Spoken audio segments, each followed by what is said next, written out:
Maganda ang location, pag-ibig financing, at higit sa lahat, mabilis ang turnover. Yan ba yung hinahanap mo sa property? Well, kung interesado ka dito, panoodin mo to. Okay guys, this is Eustachio Model Unit. Single attached siya na may 2 bedrooms at 2 toilet and bath. Isa sa baba, isa sa taas.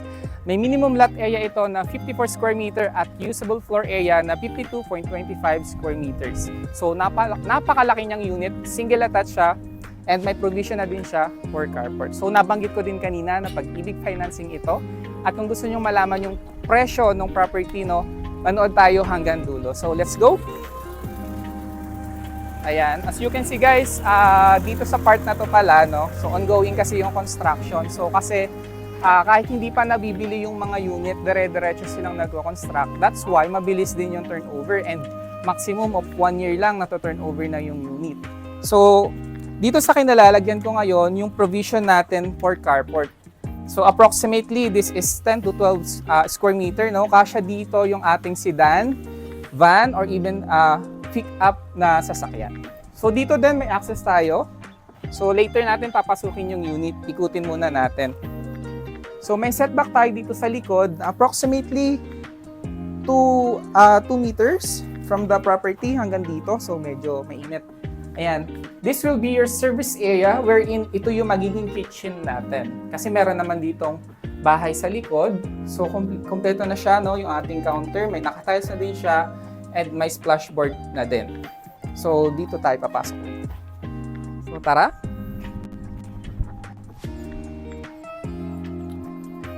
So, on the front naman, may space pa rin tayo dito. We have at approximately 2.5 meter setback sa front, wherein pwede kayong mag-mini garden, no, i-landscape natin, and magkaroon tayo dito ng fence. Yan. So, tara na, pasukin na natin. So, ang main door natin is made of solid wood panel. Yan. And let's go. So, nabanggit ko rin ba na complete ang turnover natin dito? Okay, meron na tayong tiles sa flooring, painted na din yung walls natin, and meron na din tayong ceiling. So, sa windows naman, all windows are sliding window na din, aluminum sliding window. Okay?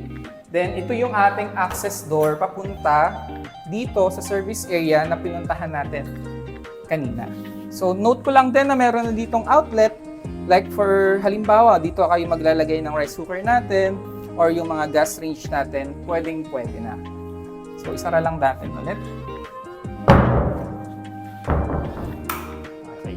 So, ito naman yung ating first toilet and bath. So, malaki ang ating toilet and bath.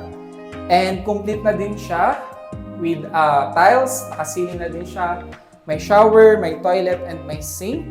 Okay, meron na din ditong lagayan ng ating mga shampoo, yung mga bottled shampoo natin, or yung even mga soap natin. Okay, so meron din ditong maliit na bintana para sa singawan. So, okay naman siya. So, ikutin lang muna natin itong ating first floor. Dito yung magiging living area natin. Meron kayo ditong 2 outlet and isang para sa light bulb, no? So, meron din tayo ditong sliding window. So guys, located nga pala si Valle Pio sa Barangay San Pablong Nayon, Santo Tomas, Batangas. Sobrang lapit lang nitong property na to sa highway. Kayang-kaya nating lakarin. Imagine, kasi di ba parang typical na sa atin na hinahanap yung mga project na walking distance lang sa highway. So ito pong project na to na itatayo natin. I don't know kung kita sa video, but kung nakikita nyo yung white na building na yun po kasi yung barangay hall ng Barangay San Pablo. Highway na po agad yun. So kung mag-i-invest kayo sa property na which is ang priority nyo talaga, yung location, the best property na po ito na ma-offer namin sa ngayon. So, continue tayo. Yan. Punta na tayo ng second floor. Napakaganda din ng ating railings at saka yung stairs natin kasi naka-tiles na po sila.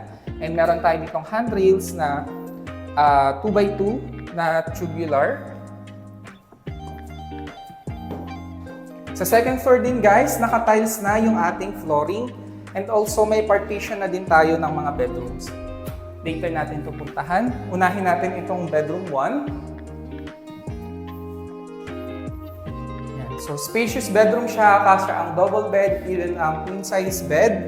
So meron tayo ditong outlet and dito sa isa pa yan. Okay, so meron din tayong isang sliding window.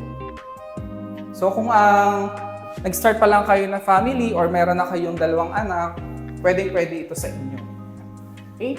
So ito naman yung second bedroom natin na meron din dalawang outlet and sliding window dito sa may likod na part ng property. Okay. So meron din tayong isa pang toilet and bath dito sa first floor. Sa second floor. So same lang naman siya ng layout sa ating first toilet and bath sa baba. So may shower head na, may toilet, and meron din tayong sink. And also, merong maliit na bintana, sliding window dito sa ating side na to para sa singawan. So ito yung hallway and yung ating maliit na balcony. Yan, dito sa may harap. So ito yung kabuuan ng subdivision. Small subdivision. So makikita na agad natin yung kabuuan, no, ng subdivision kung gaano siya kalaki or gaano siya kaliit actually, no. Hindi siya ganoon ka-crowded and sobrang lapit lang niya sa highway. So para naman sa sample computation, since medyo hindi ko pa siya kabisado, ipa-flash na lang po namin sa screen, no, yung ating updated sample computation. And note lang po na available lang ito sa Pag-ibig Financing. So kung OFW ka, locally employed or business owner, pwede po kayo mag-avail dito sa Value PO Executive. So I hope nagustuhan nyo yung ating video. So ayun nga guys, no? So nagustuhan nyo ba si Eustachio model dito sa Value PO Executive Santo Tomas, Batangas? And kung gusto nyo pang makita ng personal itong ating model unit, available po ito for viewing. Just reach out sa ating mga contact details na ipa-flash namin sa screen. Nasa Viber po kami, WhatsApp, and nasa ibang social media din po kami, like nandyan din po kami sa Facebook, sa TikTok, at saka sa Instagram. So, ano yung feature or ano yung nagustuhan mo dito sa ating Eustachio model unit? So, comment down below. And kung hindi ka pa nakasubscribe sa ating YouTube channel, kindly hit the subscribe button and click the notification bell para updated kayo every time na mag-upload kami ng mga bagong house tour, di ba? Or mga updates sa ating mga na-feature na project. So, once again, this is Broker Anjo, your trusted real estate broker from Yes and Realty, and thank you for watching. Bye-bye!